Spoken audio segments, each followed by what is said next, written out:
He was just another man in a tailored suit. Until they looked past the suit and saw only his skin. That was their first mistake. Their second? Thinking he had no power. But what they didn't know was that the man they tried to humiliate was the man about to own everything they built. The morning sun peeked through the tinted windows of a sleek black Cadillac Escalade as it turned off Sepulveda Boulevard, pulling into the departure lane of Los Angeles International Airport. Inside, Marcus Thompson sat quietly, reviewing notes on his tablet, though his mind was already 10 steps ahead, like it always was. He was dressed in a deep navy Tom Ford suit, hand-stitched in Italy, paired with a crisp white shirt and platinum cufflinks, gifted to himself the day he signed his first billion-dollar acquisition deal. There was nothing flashy about Marcus. His style was intentional. Clean. Purposeful. Just like him. As the vehicle slowed to a stop, his driver, Andre, stepped out to open the door. "Need help with the luggage, Mr. Thompson?" Marcus gave a slight smile and shook his head. "Just the carry-on today, Andre. I like to travel light." Andre nodded. "Should I wait for your return?" Marcus stepped onto the sidewalk and adjusted his collar as a warm breeze rolled across the curb. "I'll send you the details once I land in San Francisco. Take the rest of the day off, man. You've earned it." "Thank you, sir." And just like that, Marcus walked into the terminal. Confident. Quiet. Observant. But he felt it, like he always did. That shift in the atmosphere. It happened the moment he crossed through those sliding glass doors. People scrolling through their phones would glance up and do a double take. A security officer subtly adjusted his belt and stood taller as Marcus passed. A woman nearby, white, late 50s, clutched her purse just a little tighter. He didn't flinch. He didn't stare back. He never did. These moments had become background noise in his life. Predictable. Frustrating. But familiar. You learn to carry it. Not because it's fair, but because reacting gives them something they don't deserve, your peace. At 42 years old, Marcus Thompson had built an empire. Thompson Technologies was now one of the most influential artificial intelligence firms in North America. His systems ran everything from hospital diagnostics to airport logistics. But none of that shielded him from the glance, the pause, the question behind the eyes. What's he doing here? He walked briskly toward the first-class check-in desk, carry-on in hand. The line was empty. It usually was at this hour. Behind the counter stood 2 agents. A younger man named Ryan, whose smile was natural and easy. And a middle-aged woman with stern posture and tight lips, Sandra Lee, her nameplate read. Ryan gave a nod, but before he could speak, Sandra lifted one hand and stepped forward. "Good morning," Marcus said calmly, placing his ID and platinum-level frequent flyer card on the counter. "Regulus Airways. 11:30 a.m. to San Francisco." Sandra didn't greet him back. Instead, she stared at the documents for a beat too long. Her eyes moved from his ID to his face, back to the ID. Then, to Ryan. Marcus kept his voice even. "Is there an issue?" "Business or pleasure?" she asked, her tone neutral. But the pause before her question had a chill to it. "Business." Sandra tapped her keyboard with force. Almost performative. Almost like she wanted everyone nearby to notice. Behind her, Ryan shifted awkwardly. Marcus could hear Sandra mutter under her breath. "Not quietly enough. That's the startup guy, right? Probably just lucked into some money." He heard it. He always did. It was always luck when a black man had more than he was supposed to. He could have corrected her. Told her about the sleepless nights coding in a foster home bedroom. About turning down shady VC deals because he knew what his vision was worth. About being rejected for loans that white founders received with worse pitches and smaller ideas. But he didn't. He didn't need to. Because being underestimated, that was his favorite position to play from. Here's your boarding pass, Mr. Thompson, Sandra said, her lips barely moving into what could be considered a smile.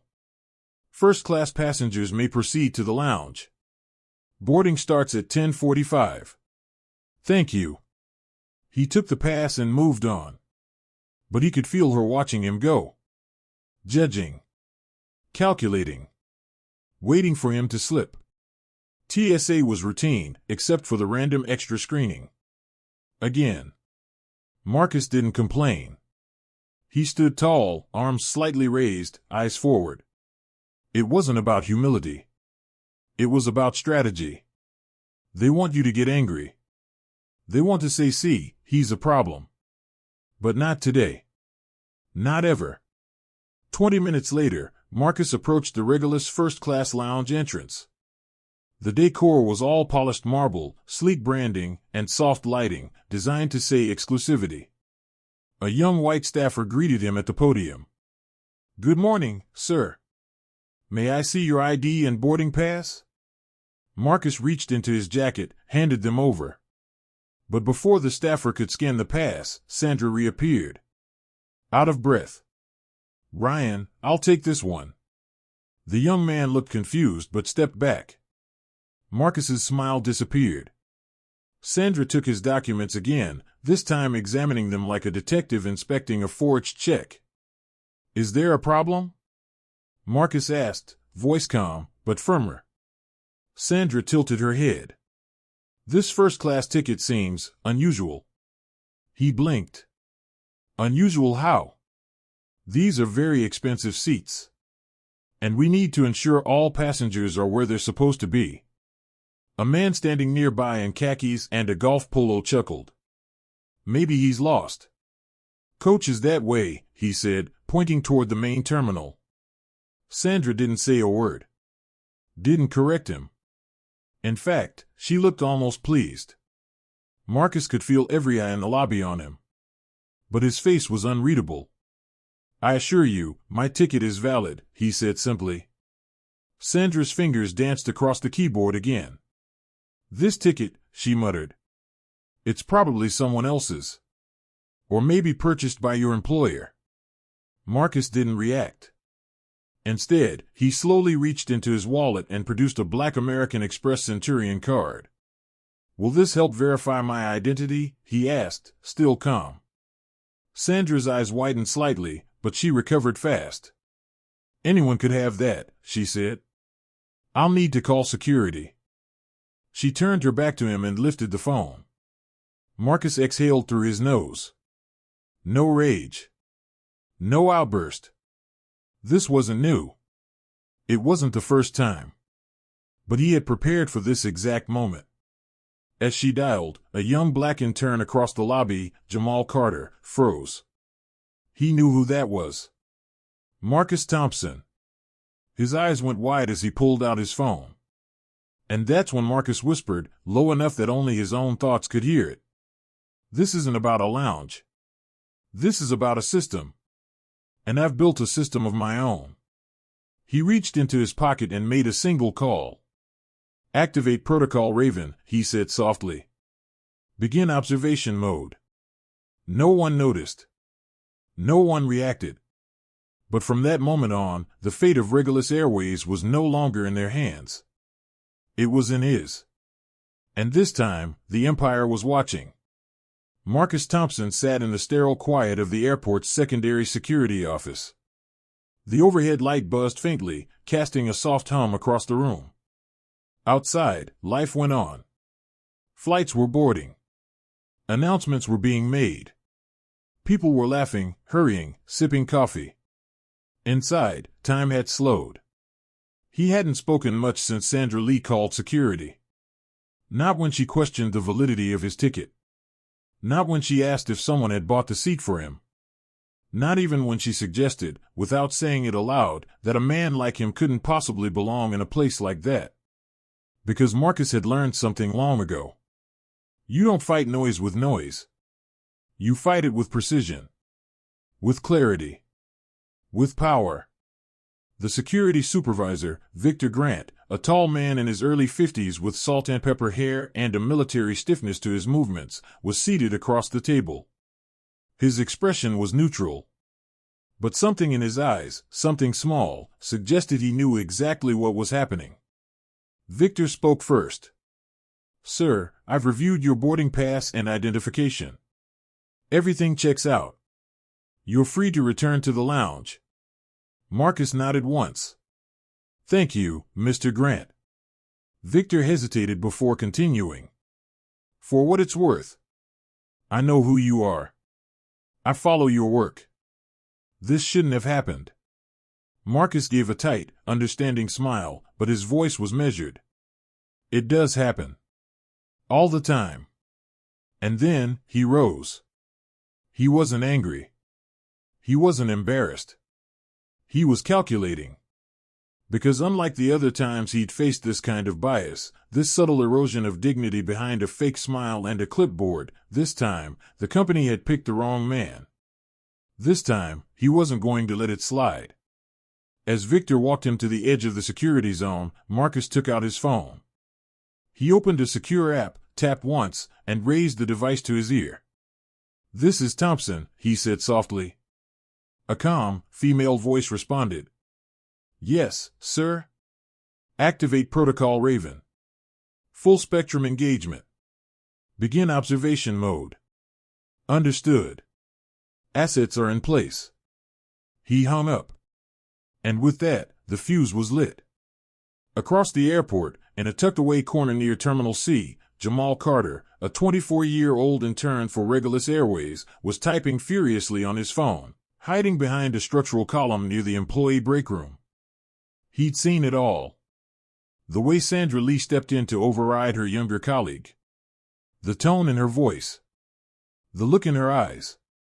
The quiet humiliation of a man she clearly didn't recognize, or worse, one she recognized but didn't believe could be who he was. But Jamal knew.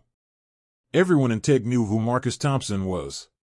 He wasn't just a CEO. He was a legend. A man who had built an empire from nothing. Who turned an abandoned desktop computer and a public library internet connection into a global AI firm now used by the Department of Energy and NASA. And Regulus Airways had just tried to throw him out of a first-class lounge like a trespasser. "We are so screwed," Jamal thought as he hit send on his message to Derek, his friend in the IT department. Meanwhile, in a sleek black SUV parked 3 stories below the terminal, Leah Moore was monitoring a live feed on a secure tablet. Leah had been with Marcus for nearly 6 years now. Before that, she had served a decade with the CIA, specializing in counterintelligence and threat analysis. Marcus had handpicked her, poached her from a 6-figure government contract, because he didn't just need a head of security. He needed a strategist. Someone who could protect not just the man, but the mission. Her phone vibrated. "Go ahead," she said, answering the secure line. "It's me," Marcus said. "Protocol Raven confirmed," she responded. "Intel collection is underway. We've already begun mapping Regulus' internal structure. I've flagged CEO Charles Whitmore for deeper surveillance." Marcus's voice was even. "Anything on their culture?" Leah pulled up a file. "Toxic. HR has buried 18 sexual harassment claims in the last 5 years. Their cybersecurity system is 3 years out of date. They have questionable ties to offshore accounts in the Cayman Islands and Switzerland. They play golf with half the Senate Transportation Committee. It's dirty. Top to bottom." Marcus didn't respond right away. When he finally spoke, his voice was calm. But there was something underneath it now. Something heavy. "They humiliated me because they thought I was powerless," he said. "They saw my skin and made assumptions." Leah knew him well enough not to interrupt. "This isn't about revenge, Leah," Marcus continued. "This is about accountability. These systems persist because no one with real power ever challenges them. That changes today." Leah leaned back in her seat, nodded to herself, and smiled grimly. "And you have power," she said. "More than they can imagine," he replied. Back at Regulus headquarters in San Francisco, Charles Whitmore, the CEO, was pouring himself 2 fingers of Kentucky bourbon into a crystal glass. He had just returned from a private golf session with Senator Thomas Green and felt good. Relaxed. Until his PR assistant buzzed him. "Sir, there's something you need to see. There's been an incident at LAX involving a high-profile passenger. It's already on social media." Charles rolled his eyes. "Let me guess. Someone didn't get their free peanuts?" "No, sir, the passenger was Marcus Thompson." Charles stopped mid-sip. "The Marcus Thompson?" "Yes, sir. And we might have removed him from the lounge." Charles didn't speak. For a moment, he just blinked. Then, he waved it off. "Put out the standard statement," he barked. "Diversity. Inclusion. Isolated incident. You know the drill." "Yes, sir." "But." "No buts. Nobody remembers these things tomorrow." But Charles was wrong. Because tomorrow, the storm would begin. And by the time he realized the man they'd profiled was the one who owned half their systems, it would be too late. That night, Marcus sat by the window of his hotel suite in San Francisco, staring out at the bay. The city lights flickered like restless fireflies. But his mind wasn't on the view. It was on the boy he used to be. The one scribbling equations on a cracked notebook in the back of a foster home. The one who learned that the world wasn't fair and decided to do something about it. He thought of every time he'd been ignored, dismissed, underestimated. He thought of every boardroom where his ideas were bold until someone else repeated them. Every hotel lobby where they assumed he was staff. Every gala where someone asked, "So what do you do?" He closed his eyes. And for the first time in a long time, he didn't feel angry. He felt ready. Because this wasn't just a reaction. It was a reckoning. When Marcus Thompson boarded his flight from LAX to San Francisco, he did so not as a victim, but as a man on a mission. The calm exterior, the measured footsteps, none of it betrayed the fire quietly building inside him. As the plane climbed into the California sky, Marcus looked out the window, not to enjoy the view, but to see the world from a different angle. Because from up here, patterns were easier to spot.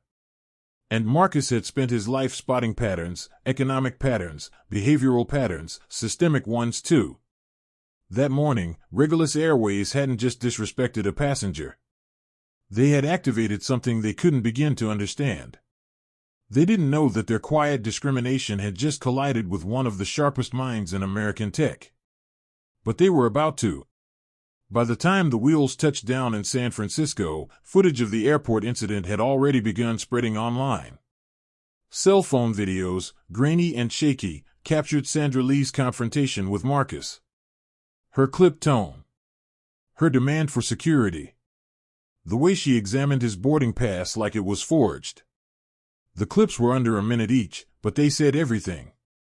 Black man humiliated in first-class lounge despite valid ticket. CEO removed from airline lounge forward looking suspicious. This is what happens when you fly while black. The hashtag started trending by the hour. Hashtag fly while black. Hashtag Regulus reckoning. Hashtag Marcus Thompson deserved better. As Marcus stepped into his waiting car at SFO, the driver looked at him through the rearview mirror with a hesitant smile. "Sir, just want to say, I saw the clip. What they did to you wasn't right." Marcus gave a nod, offering a quiet thanks. He didn't need the sympathy. What he needed was focus. Inside his San Francisco hotel suite, his team was already mobilized. Leah Moore stood near a wall-length screen where maps, data streams, and communication threads flowed in real time. She didn't need to say anything. She just pointed. Regulus is scrambling. Their PR team put out a vague apology about an isolated incident. But it's not sticking. The internet's not buying it. Marcus looked at the screen. Regulus' official statement was already being dissected by media analysts. "We are committed to diversity and inclusion. This situation does not reflect our company's values." We apologize to Mr. Thompson and are conducting an internal review. But none of it mattered, because the public had already seen the truth with their own eyes. That afternoon, at the corporate headquarters of Regulus Airways in downtown Atlanta, panic was setting in. CEO Charles Whitmore was holding court in his corner office. The view behind him showed the Atlanta skyline, bold, sprawling, powerful. But the mood inside was anything but. "This is getting out of hand," Charles snapped, tossing his phone onto the conference table. "We've had PR crises before. We survived them. You wait 2 days, and people move on." But Teresa Williams, the chief communications officer, shook her head. "This isn't like the others, Charles. This isn't a customer mad about a canceled flight. This is Marcus Thompson. This man is influential, respected, loved, and most importantly, connected." Martin Reynolds, the CFO, added quietly, "The stock dropped 6% in 3 hours. Shareholders are calling." Charles waved them off. "We've been through dips before." "No," Teresa said firmly. "Not like this. If this continues, we're not just losing money. We're losing the narrative. And in a world run by public opinion and social media algorithms, losing the narrative was the same as losing everything." While Regulus scrambled, Marcus's legal team gathered in a conference suite at Thompson Tower, the headquarters of Thompson Technologies in downtown San Francisco. Sleek glass walls, mahogany finishes, a skyline view of the Bay Bridge. And at the head of the table, Rebecca Lawson, one of the most feared litigators in the corporate world. Smart. Unapologetically direct. She had taken down billion-dollar insurance firms, crooked pharmaceutical companies, and once brought an entire Wall Street firm to its knees. Marcus didn't need sympathy. He needed results. Rebecca clicked her pen, looked up from a legal pad. "We file under the Federal Aviation Non-Discrimination Act, civil rights violations, defamation of character, and emotional distress. We request a federal review of Regulus Airways passenger treatment practices and initiate discovery into their internal policies." "Which means?" Marcus asked quietly. "Which means," Rebecca replied, "they're going to wish they never touched your boarding pass." She tapped a few keys on her laptop and projected a document onto the screen. It was a formal complaint. Ironclad. Backed by evidence. The videos. The witness testimonies. The security footage. Marcus looked it over carefully. "I'm not interested in a payout," he said. Rebecca smiled. "Good. Because we're not suing for money. We're suing for accountability. We're going to pull back the curtain." Marcus leaned back in his chair. "Let's begin." That evening, Regulus Airlines' internal servers began experiencing disruptions. Flight bookings glitched. Mobile app check-ins failed.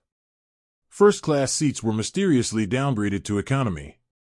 And internal emails started to leak. Not all at once. Just small pieces. An internal memo from Sandra Lee complaining about certain types of passengers in first class. A chain of emails from Regulus HR dismissing multiple discrimination complaints as overreactions. Even a company-wide training slide that read, "Remain professional with all guests. Maintain premium atmosphere in executive lounges." Subtle, but damning. At 10:43 p.m., a message appeared on monitors in Regulus offices across the country. "This is only the beginning."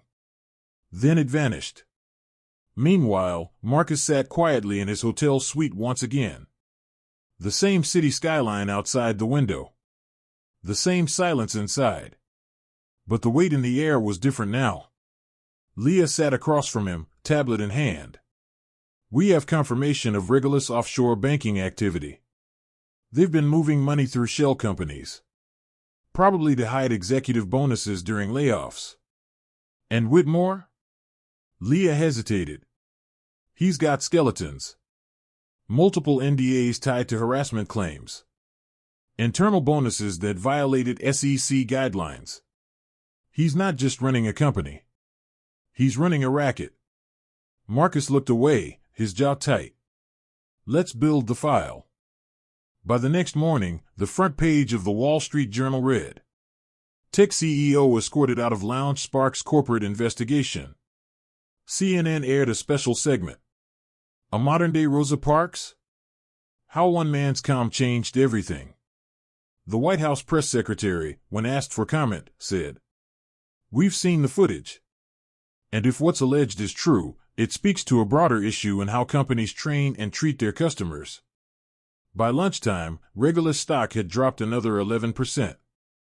That afternoon, Regulus board convened an emergency meeting. Charles Whitmore entered the boardroom with his usual swagger. But it didn't last long. The board chairman laid it out flat. "We've been contacted by the FAA. There's talk of a federal audit. The SEC is sniffing around too. We need to contain this." "I can fix it," Charles insisted. But William Freeman, one of the senior board members, shook his head. "No, Charles. You caused it.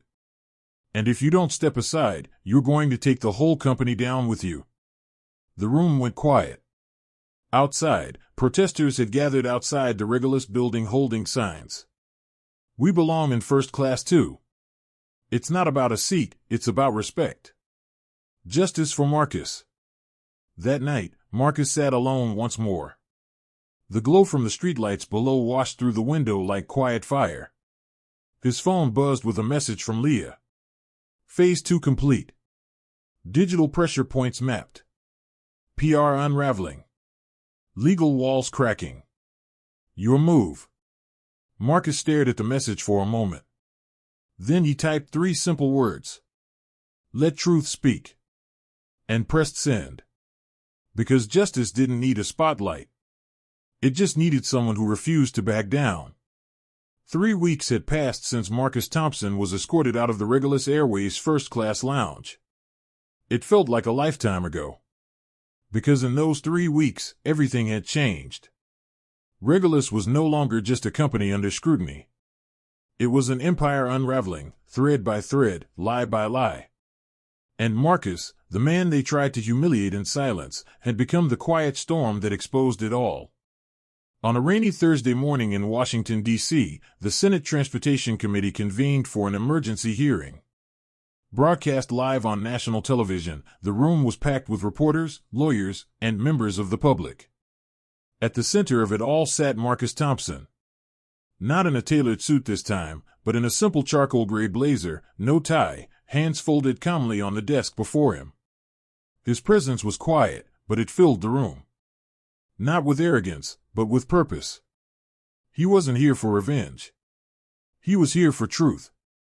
For far too long, he began, voice steady, eyes forward, corporate America has hidden behind diversity statements and glossy PR campaigns. But the lived experience, the real experience, of people who look like me, tells a very different story. He paused. You could hear a pin drop. What happened to me at Regulus Airways wasn't an isolated event.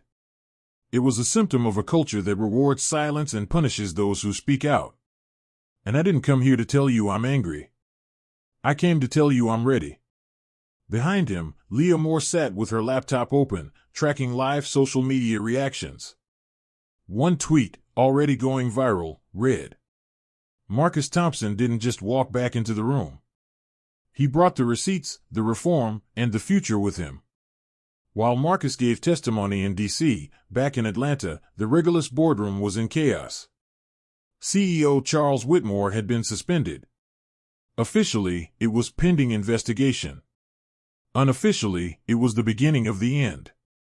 The Securities and Exchange Commission had launched a full inquiry. The Department of Transportation was reviewing Regulus' license to operate. And federal investigators had uncovered years of buried complaints about discrimination, about safety violations, about financial misconduct. Whistleblowers were coming forward one after another. Erica Morris, the young gate agent who had watched Sandra Lee confront Marcus, was among the first. In a televised interview, she said quietly, I didn't know what to do in that moment. I froze. But I knew it was wrong. And I couldn't stay silent anymore. Her voice cracked, but she didn't stop. Marcus didn't deserve that. No one does. Inside Thompson Tower, Marcus and his core team were preparing for what came next, not retaliation, but transformation. Regulus was bleeding. Stock value had dropped 62% in 18 days. 3 major investors had pulled out. And rumors of bankruptcy swirled. But Marcus wasn't interested in watching a company collapse for sport. He wasn't in this to destroy. He was in this to rebuild. And on a quiet afternoon, in a private meeting with key investors and board members from Regulus, Marcus made a proposal that stopped the room cold. I want to acquire controlling interest in Regulus Airways. The room went silent. A gray-haired investor leaned forward. You want to buy the company that humiliated you? No, Marcus replied. I want to rebuild the company that humiliated me. There's a difference. He let that settle. I'm not interested in keeping the name. That brand is damaged beyond repair. But Regulus has infrastructure, routes, aircraft, and, most importantly, employees who deserve better leadership. Another investor asked cautiously, and what would your leadership look like? Marcus leaned forward. It starts with accountability. With policies that are enforced, not just printed. With equity, not just optics. With transparency, not just damage control. His offer was firm. Purchase at 50% above current trading price, preserve jobs for at least 2 years, invest in modernization, and eliminate all existing NDAs silencing discrimination claims. He ended with this. I don't want to own a company. I want to set a standard. The deal closed in 6 days. And just like that, Regulus Airways became Cole Air, a new name, a new future, a new promise. The announcement was made at a televised press conference from the very place Marcus had been humiliated weeks before, the LAX First Class Lounge. He stood in front of the newly redesigned logo, bold white letters on a deep blue backdrop, symbolizing trust, clarity, and strength. My name is Marcus Thompson, he said to the cameras, and this is Cole Air. Where everyone belongs. The changes weren't just cosmetic. Cole Air launched a full-scale internal reform. Every employee, from the CEO to the custodial staff, would receive mandatory anti-bias and equity training. A new division called Passenger Experience and Inclusion was created, led by none other than Erica Morris. Jamal Carter, the intern who had quietly texted his friend during the lounge incident, was now enrolled in Cole Air's management development program with a full scholarship to finish his degree. Victor Grant, the security supervisor who had followed protocol but clearly struggled with what he was forced to do, was named Director of Integrity and Security. And Sandra Lee? She filed a wrongful termination lawsuit. It didn't hold. Cole Air released security footage of over a dozen separate incidents involving Sandra's biased behavior. The lawsuit was dropped quietly. As Cole Air took flight, media outlets hailed it as the most significant corporate transformation of the decade. From scandal to standard, how Marcus Thompson is redefining air travel. Forbes. Not just a rebrand. A revolution. NPR. Where everyone belongs, the rise of Cole Air. The New York Times. But for Marcus, the real work was just beginning. Because changing a name is easy. Changing a system? That takes time. And heart. 1 month later, Marcus stood outside his childhood home on the south side of Chicago. The old duplex still stood, worn but familiar. A group of neighborhood kids rode bikes down the cracked sidewalk, laughter echoing into the evening air. He walked a few blocks to his old elementary school, now the site of a brand new announcement.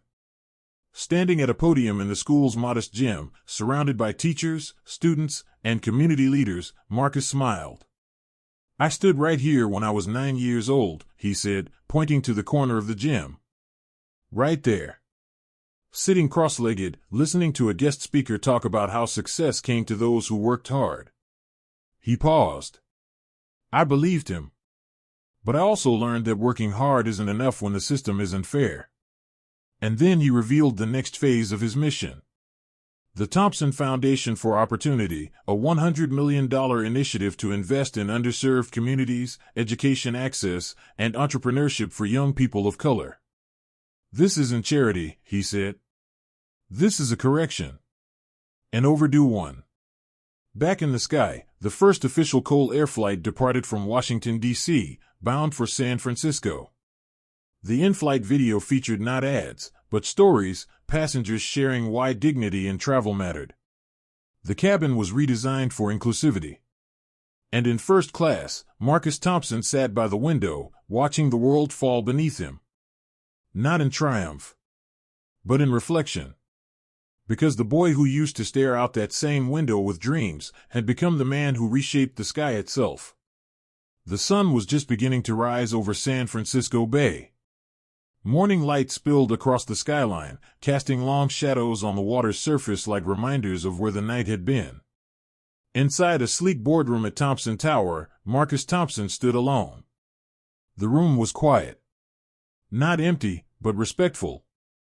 His executive team waited, watching the man who had brought down a corporate empire and built something far more powerful in its place. Cole Air was now fully operational. The rebranded airline had done more than change its colors and logo. It had become a symbol of equity, of transformation, of second chances. Of what happens when justice meets resources and compassion meets leadership. But Marcus wasn't here to celebrate. He was here to transition. He looked out at his team, then down at the small silver key resting in his palm. "I've always said this isn't about me," he began, his voice low, reflective. "It's about the systems we inherit and the systems we choose to leave behind." A soft smile touched his face as he turned to Helen Voss, the new CEO of Cole Air. "You were the right choice," he said. "Not just because of your experience, but because you saw the rot from the inside, and you still chose to fight for change." Helen stood to accept the symbolic key. Her voice trembled just slightly. "I never imagined I'd be here," she said. "But I promise you, I won't let what we've built go to waste." Applause filled the room, quiet at first, then growing, warm and full. Not loud for show, but loud with meaning. Later that evening, Marcus found himself walking the quiet streets of his old neighborhood on the south side of Chicago. He had returned, not for press, not for cameras, but for something far deeper. Closure. The sidewalks were cracked in places, but familiar. The street lamps flickered in rhythm, just like they had when he was a boy sneaking back from the public library, clutching borrowed textbooks and dreaming of algorithms that no one else could see. Back then, it wasn't about legacy. It was about survival. It was about solving the next problem, fixing the next thing, getting to the next day. Now, at 43, Marcus walked those same streets a different man, but carrying the same heart. Outside his old elementary school, children were running through the playground, laughing in the wind. One young boy sat on the steps, flipping through a workbook filled with math problems. He looked up as Marcus approached. "Hi," the boy said, squinting. Marcus knelt down, eye level. "What's your name?" he asked. "DeAndre," the boy replied, holding his workbook tight. "You good with numbers, DeAndre?" The boy nodded. "Then don't stop," Marcus said gently. "Because one day, those numbers will be your voice. They'll open doors that were never built for you." DeAndre looked confused but smiled anyway. Marcus smiled back. He remembered that look. The next day, inside the school's newly refurbished gymnasium, an assembly had been arranged, not by the city, not by the media, but by the Thompson Foundation. Teachers, parents, city officials, and most importantly, students. They were all gathered to hear a special announcement. Marcus took the stage dressed simply, no suit, no script, just truth. "I've stood where you're sitting," he told them, voice calm, paced, full of weight. "Right here in this building. Right here on these very floors. And I remember wondering if someone like me could ever make it out." He paused. Let the silence settle. "You don't need to be perfect. You don't need to be rich. You just need two things, potential and opportunity.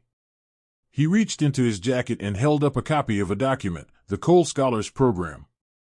It was a $50 million initiative launched through the Thompson Foundation, designed to provide full-ride scholarships, mentorship programs, and travel stipends for underprivileged youth pursuing degrees in science, technology, business, and social justice. But it didn't stop there. The foundation also committed funding to build technology learning centers in 10 underserved neighborhoods across America, offer transportation grants for students needing to visit colleges across state lines, partner with former Regulus employees to create a Justice in the Workplace task force, ensuring what happened in that first-class lounge would never happen again to anyone, anywhere. Cole Air, Marcus said softly, was just the beginning. Meanwhile, back at Cole Air's headquarters, the leadership team was finalizing its first quarterly report under new ownership. The data was staggering. Customer satisfaction ratings had doubled. Employee complaints had dropped by 74%. Diversity in executive leadership had increased by 180%. But it wasn't the numbers that told the real story. It was the letters. Letters from passengers who felt seen for the first time. Letters from former employees who now had hope again. And letters from children who watched Marcus on TV and believed, just for a moment, that maybe they could be more than their zip code. In one of the lounges Marcus had once been denied entry to, a new plaque now hung beside the check-in counter. It read, "Dignity is not a privilege, it is a birthright. All who enter here will be seen, heard, respected." Underneath it, in small lettering, a name was etched. In honor of Marcus Thompson. But Marcus wasn't chasing headlines anymore. 1 week later, he stood inside a new technology hub on the west side of Detroit, another community long forgotten by investors and decision-makers. This was the grand opening of one of the first Thompson Innovation Labs, equipped with 3D printers, robotic stations, high-speed internet, and college counseling resources. The room was filled with young people, curious, unsure, eager. A young woman named Layla, a high school senior, asked him quietly, "How did you know when it was time to fight back?" Marcus looked at her for a long moment. "I didn't," he said. "I just knew I couldn't stay quiet anymore." On his flight back to San Francisco, yes, aboard Cole Air, Marcus sat in seat 1A. But this time, it felt different. Not because he belonged, but because now, everyone did. He looked around. The crew was diverse. The passengers were greeted with kindness, regardless of their clothes or skin color. And the man in seat 1B, an older Latino veteran, offered Marcus a handshake. "Thank you," the man said, "for making us visible." Marcus nodded. Because he knew visibility wasn't about being seen. It was about being valued. As the plane reached cruising altitude, Marcus opened his tablet and reviewed plans for a new project, the System Reboot Initiative, a think tank aimed at identifying and dismantling systemic discrimination in corporate policies, from hiring to promotion to training. Leah had already recruited lawyers, engineers, sociologists, and educators. Because changing a company wasn't enough. He wanted to change the game. That night, back home in San Francisco, Marcus stood on the rooftop of his building. The Golden Gate Bridge stretched in the distance, its lights shimmering like a pathway through the dark. He thought of the journey. The boy with the equations in his foster care notebook. The man they tried to push out of a lounge.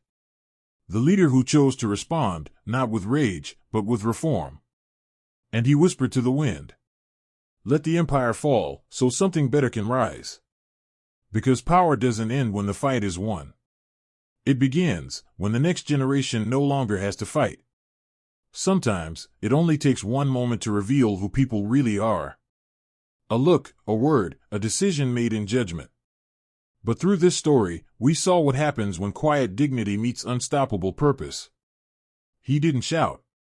He didn't beg. He didn't fight for permission to belong. He simply built a world where everyone belongs. So if you've ever been overlooked, Ever been judged before your voice was even heard? Let this story remind you. Your worth isn't determined by someone else's approval. It's written by your resilience. And when your time comes, don't just rise. Lift others with you. Because real justice doesn't just tear down walls. It builds doors.